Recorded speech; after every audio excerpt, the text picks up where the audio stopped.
నేను ఇప్పుడే డాక్టర్కి ఫోన్ చేసి ఇది ఎక్స్పైర్ అయిందేమో కనుక్కుంటాను. వద్దు వద్దు లేఖ్య, నేనెప్పుడు వాడుతున్న మందులే కదా.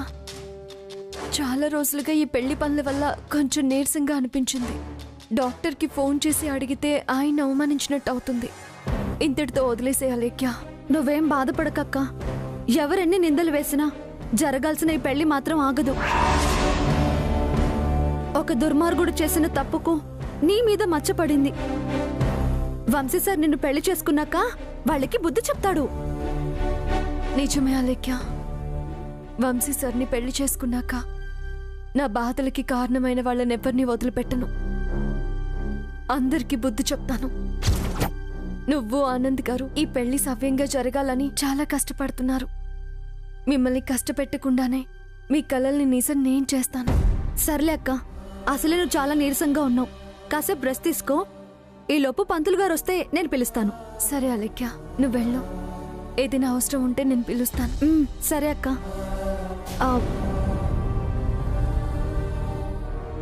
అక్క, ఇందాక నీరసంగా ఉందన్నావు కదా, జ్యూస్ ఏమైనా తీసుకురమ్మంటావా? నాకేం వద్దా అలేఖ్య, నువ్వు వెళ్ళు. సరే అక్క. ఎవరికి తెలియకుండా చనిపోవడం కన్నా సంతోషం ఇంకే ఉంటుందా లేఖ్య?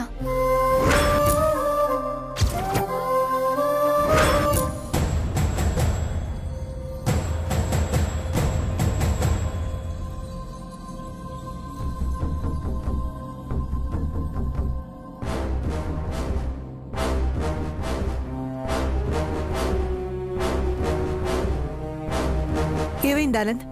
పంతులు గారు ఫోన్ లిఫ్ట్ చేశారా? ట్రై చేస్తున్నానమ్మా, కానీ ఆయన మొబైల్ రీచ్ అవ్వట్లేదు. ఇంకోసారి ట్రై చేయనన్నా. ఈ పెళ్లి ఆపాలో ఏం చేయాలో అర్థం కావట్లేదు. అమ్మా, నువ్వేం బాధపడుకో. పసుపు కుంకుమ నేలపాలనేంత మాత్రాన అపచారం జరిగినట్టు కాదు. వసుంధర గారు లాంటి పవిత్రమైన మనిషి చేతి నుంచి పసుపు కుంకుమలు జారినా అది శుభసూచకమేనమ్మా. నువ్వేం కంగారు పడకమ్మా, నేను మళ్ళీ ట్రై చేస్తానుగా.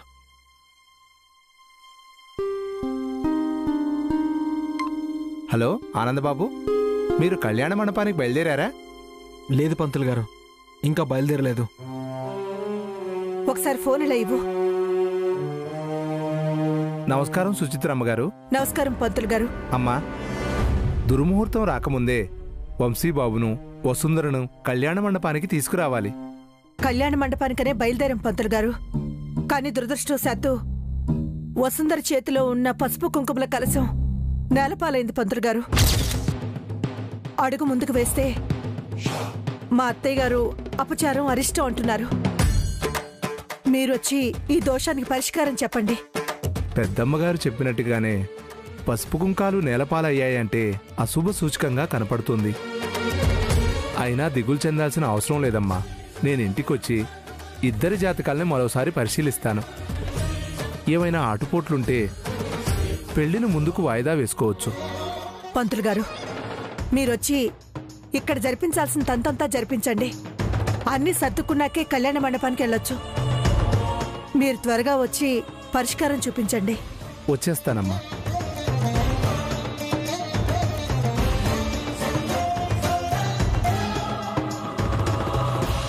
నువ్వేం దిగులు చెందకమ్మా. ఈ పెళ్లి ఎలాంటి పరిస్థితుల్లో ఆపకుండా చేసే బాధ్యత నా మీద ఉంది. అలాగే జరిపిస్తాను. ఈ పెళ్లి ఆగదు, ఆగకూడదు ఆనంద్. ఈ పెళ్లి ఆగిపోతే వసుంధర పెంచుకున్న నమ్మకం చచ్చిపోతుంది. వంశీ మళ్ళీ మామూలు మనిషి కాలేడు. ఈ పెళ్లి జరగాలి.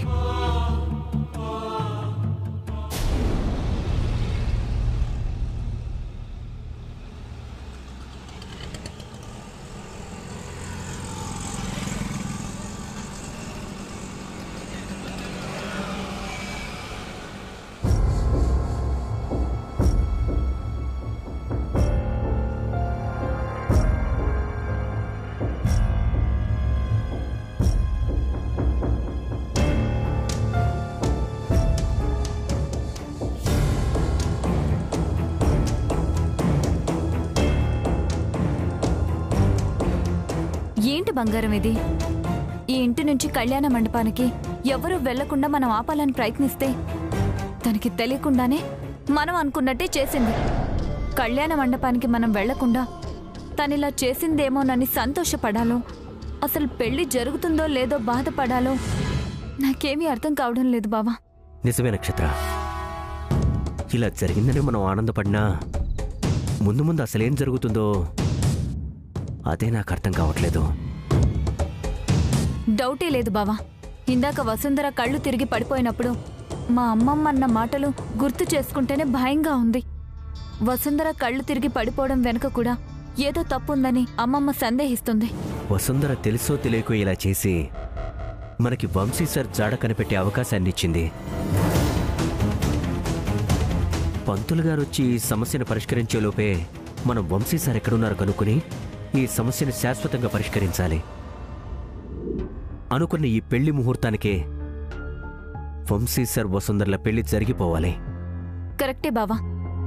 పంతులు గారు వచ్చినా మా అమ్మమ్మ ఈ పెళ్లి వాయిదా పడేలా చేస్తుంది. తనకి అవకాశం ఇవ్వకుండా మనమే పూర్తి చేద్దాం. కరెక్టే నక్షత్ర. అసలు ముందు ఇంట్లో ఎలాంటి పరిస్థితులు ఉన్నాయో మనం గమనించాలి. పద.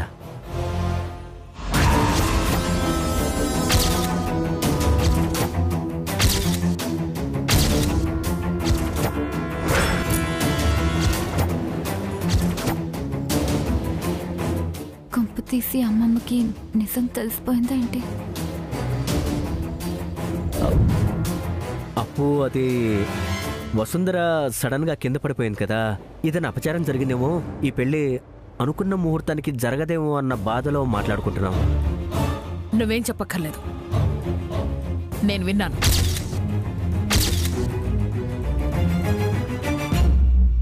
నిజంగా మేమిలా జరిగినందుకు చాలా ఫీల్ అవుతున్నాం అమ్మమ్మ. ఎప్పుడూ ఒకే మాట మీదే ఉంటారనుకున్నాను, కానీ మీ మాటల్లోనే తెలిసిపోతుంది మీరేమిటో. మీరు నాతో ఏదో దాస్తున్నారనిపిస్తోంది. అయ్యో అప్పు, నీ దగ్గర దాచటానికి ఏముంటుంది? అలాంటిది ఏమీ లేదప్పు.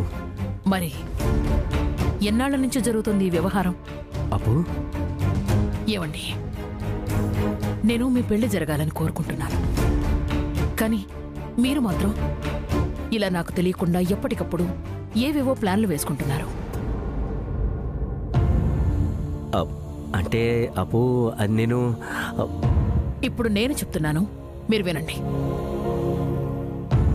మీరు మంచితనంతో వసుంధరని కాపాడాలని చూసినా తన కర్మ అంతే అనుకుని వసుంధర తొందరలోనే ఇక్కడి నుంచి ఉడాయిస్తుంది. వసుంధర ఈ ఇంటి కోడలిగా తగదని ఆ భగవంతుడు ఈ రకంగా మరోసారి రుజువు చేశాడు.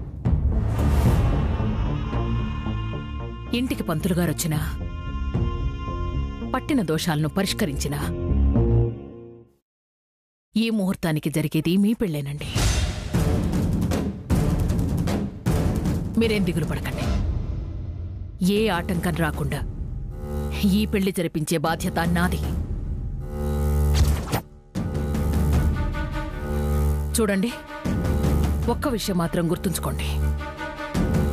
ఈ ఇంటికి సెక్రటరీగా కూడా ఉండే అర్హతని కోల్పోయిన వసుంధర ఈ ఇంటికి కోడలవుతుందని ఎవరు ఊహించుకుంటారు?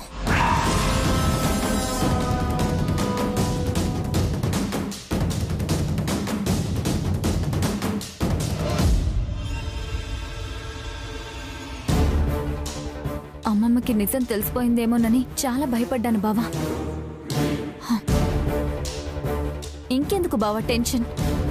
అమ్మమ్మ నిన్నే వంశీ అనుకుంటుంది. అవును నక్షత్ర, కానీ మనం చాలా జాగ్రత్తగా ఉండాలి. వసుంధర తెలుసో తెలియకో ఈ పెళ్లి ఆపి మంచి పని చేసిందని మనం అనుకుంటున్నాం, కానీ వంశీ సార్ ఎక్కడున్నారో తెలియదు. ఎలాగైనా సరే ముహూర్త సమయానికి వంశీ సార్ని తీసుకొచ్చి కళ్యాణ మండపంలో ఈ పెళ్లి జరిగేటట్టు చేయాలి. ఎలా బావా? ఆ రౌడీ కాంటాక్ట్ మీ అమ్మ మొబైల్లో ఉంది నక్షత్ర. మీ అమ్మ మొబైల్ నుంచి వాడికి కాల్ బ్యాక్ అని మెసేజ్ పంపిస్తే వాడే కాల్ చేస్తాడో, అప్పుడు వాళ్ళు ఎక్కడున్నారో మనం ఈజీగా తెలుసుకోవచ్చు. అలా చేస్తే అమ్మ గుర్తుపట్టేస్తుందేమో బావా. అందుకే నక్షత్ర, కాల్ బ్యాక్ చేయమని వేరే నెంబర్ నుంచి మెసేజ్ చేస్తే అప్పుడు ఖచ్చితంగా మీ అమ్మ మీదకి రాదు, అండ్ ఆ నంబర్ని మనం తర్వాత డిలీట్ చేసేయచ్చు. గుడ్ ఐడియా బావా. అలా చేస్తే మా మామ్ కూడా కనిపెట్టలేదు. ఎస్ నక్షత్ర, ఎలాగైనా సరే వాళ్ళ అడ్రస్ కనిపెట్టి మీ అమ్మ చెర నుంచి వంశీ సార్ని విడిపించి పెళ్లి కొడుకుగా తయారు చేసి కళ్యాణ మండపానికి తీసుకొద్దాం. పద.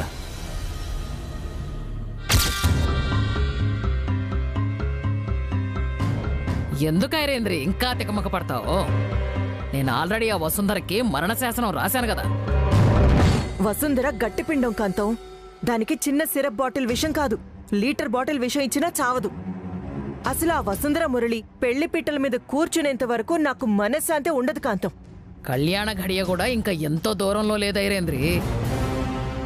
ఆల్రెడీ కింద పడ్డ పసుపు కుంకాలు పనివాళ్ళు ఎప్పుడో తుడిచేశారంట. ఇంకా పంతులు గారు వచ్చి పాలిష్ చేయడమే తరువాయి ఐరేంద్రి. మా వదిన సుచిత్ర కూడా ఈ సమస్యకి పరిష్కారం తెలుసుకొని అందరినీ కళ్యాణ మండపానికి వెళ్లేలా తోలేస్తుందంట.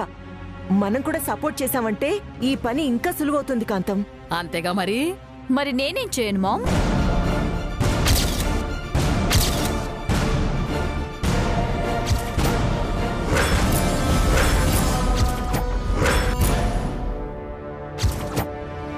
ప్రత్యేకంగా అడుగుతావేంటి నక్షత్ర? ఇంట్లో పూల పళ్ళాలు, రాగి పళ్ళాలు ఎన్ని లేవు? చెరోడు పట్టుకోలేమా? కళ్యాణ మండపంలోకి ఎవ్వరి సాయం లేకుండా కిందకు దించలేమా? అప్పుడే కోసిన కొబ్బరి బొండాలతో మీ ఇద్దరి తలల మీద కొడితే అప్పుడు స్ట్రెచర్ పైనుంచి మిమ్మల్ని దించాల్సి వస్తుంది.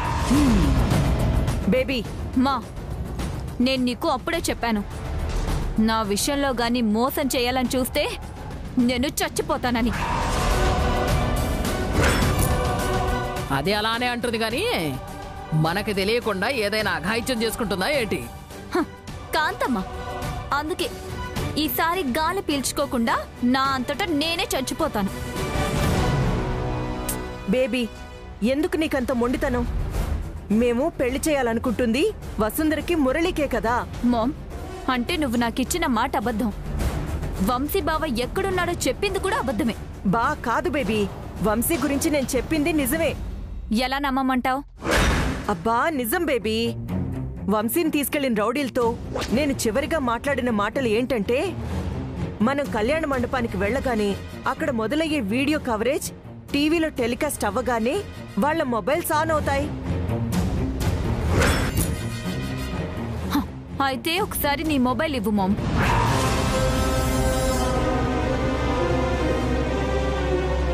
బేబీ, నువ్వు ఫోన్ చేసినా వాళ్ళ మొబైల్ స్విచ్ ఆఫ్ ఉంటాయి. అయినా పర్వాలేదులే గాని ఒకసారి నీ మొబైల్ ఇవ్వు, నేను చెక్ చేసుకుంటాను.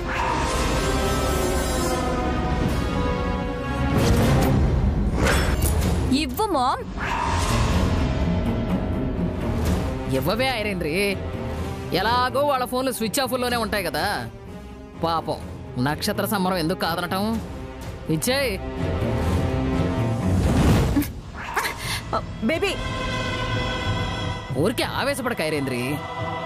మన నక్షత్ర వాళ్ళకు ఫోన్ చేసినా స్విచ్ ఆఫ్ అనే వస్తుంది.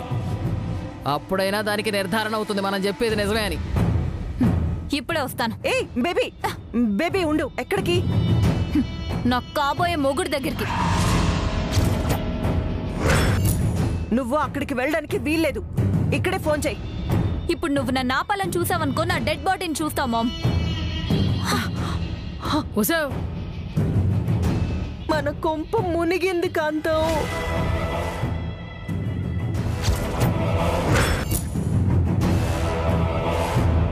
ఇదిగో ఫోన్ తెచ్చేసాను బావా. గుడ్.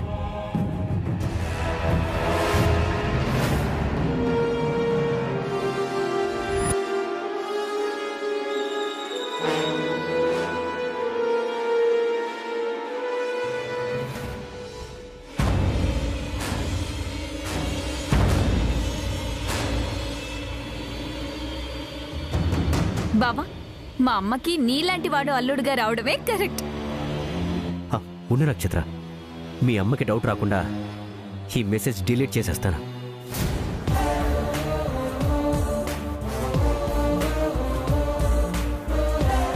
ఇక వంశీ బావ జాడ దొరకడం ఒకటే ఆలస్యం కదా బంగారం. నక్షత్ర, నువ్వు కిందకెళ్ళు. నేను కాసేపు మీ అమ్మతో కాంతం బామ్మతో ఆడుకొని వస్తాను. మరి ఫోన్ నేనిస్తాను కదా. నువ్వు వెళ్ళు. సరే.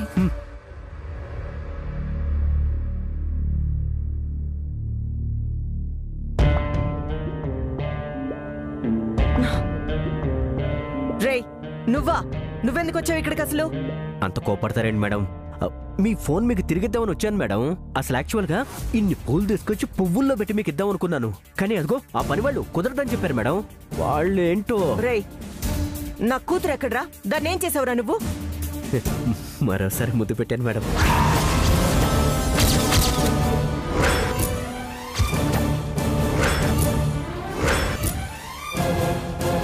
ఏంటి ముద్దా?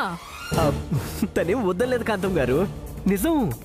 పైగా ఎంత మురిసిపోయిందో, చాలా సిగ్గుపడిపోయింది అనుకోండి. అప్పటి వరకు ఎందుకో గానీ ఈ రూమ్ నుంచి బయటకు వచ్చిందా చాలా చిర్రెత్తినట్టుగా కోపంగా ఉంది. అంత కోపంలో ఉన్న అమ్మాయి కూడా నేను ముద్దు పెట్టగానే చాలా ప్రశాంతంగా మారిపోయింది. ఇప్పుడు నేను ఏం చెప్తే అది చేయటానికి సిద్ధంగా ఉంది. యాక్చువల్గా తనే ఫోన్ తీసుకొని వద్దాం అనుకుంది, కాకపోతే సిగ్గుపడుతోంది కదా, అందుకే నేనే తీసుకొచ్చానన్నమాట.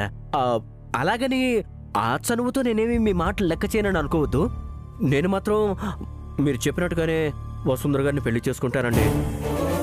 రే మురళి, నువ్వు పైకి నటిస్తూ మాతో మాట్లాడుతున్నావని మాకు అర్థమైందిరా.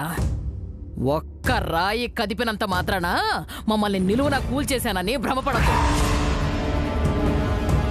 ఇప్పుడే ఈ ఇంట్లో వాళ్ళందరూ కళ్యాణ మండపానికి వెళ్ళేటట్టు నువ్వు ప్లాన్ చేయాలి.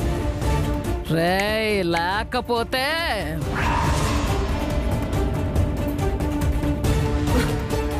లేకపోతే ఏం లేదు మురళి. ఇంట్లో ఉన్న ఆ వసుంధర, స్ట్రెచ్చర్ మీద ఉన్న వంశీ ఇద్దరూ ఉండరు. ఇక్కడ వసుంధర చచ్చిపోగానే ఈ విషయాన్ని నారాయణ మంత్రంలాగా వంశీ చెవులో చెప్తాం. నా అల్లుడు చిటికెన వేలు కూడా కదపకుండానే చచ్చిపోతాడు.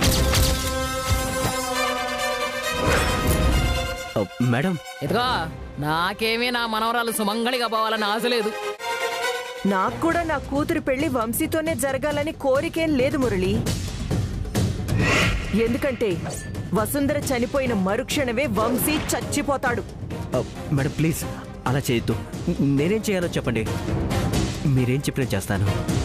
మేమలా చెయ్యకూడదు అంటే నువ్వు ఇంట్లో వాళ్ళనందరినీ కళ్యాణ మండపానికి వెళ్లేలాగా చెయ్యాలి. అర్థమైందా? ఆలస్యం చేస్తే నీ కుటుంబం కూడా నిందితులుగా నిలబడాల్సి ఉంటుంది మురళి. నేను అలా చేయాలి అంటే ఒకే ఒక ఫోన్ కాల్ చేసుకోవాలి మేడం. ఎవరికి, ఎందుకు?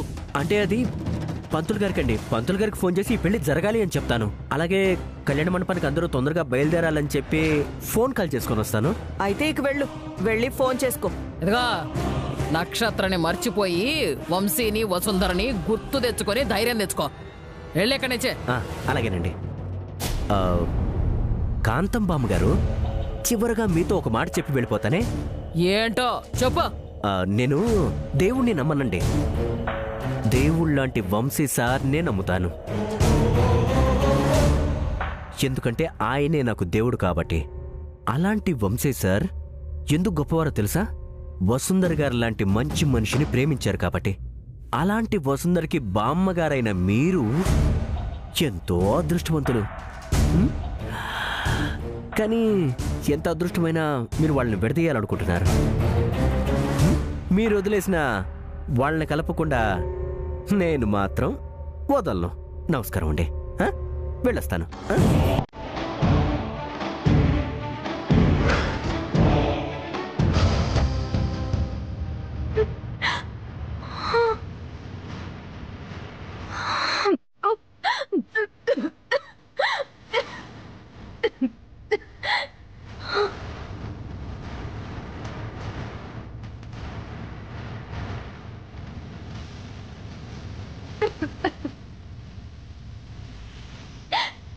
నేను చచ్చిపోవాలని నా చుట్టూ ఉన్న వాళ్ళు ఇంకా కోరుకుంటున్నట్టున్నారు.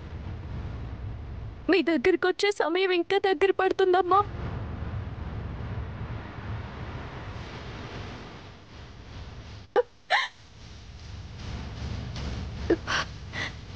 నా చావు కబురు తీసుకువెళ్ళడానికి ఎవరైనా వస్తారు, కానీ నేను ఇలా విషం తాగి చనిపోయినట్టు ఎవరికి తెలియకూడదు.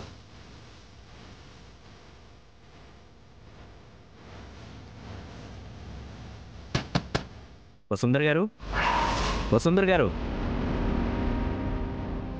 వసుంధర గారు, నేను మురళిని.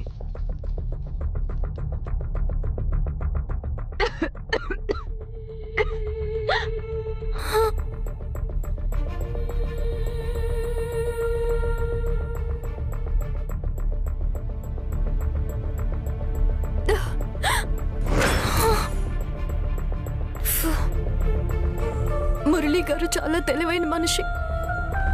నన్ను ఇలా చూస్తే గుర్తుపట్టేస్తారు.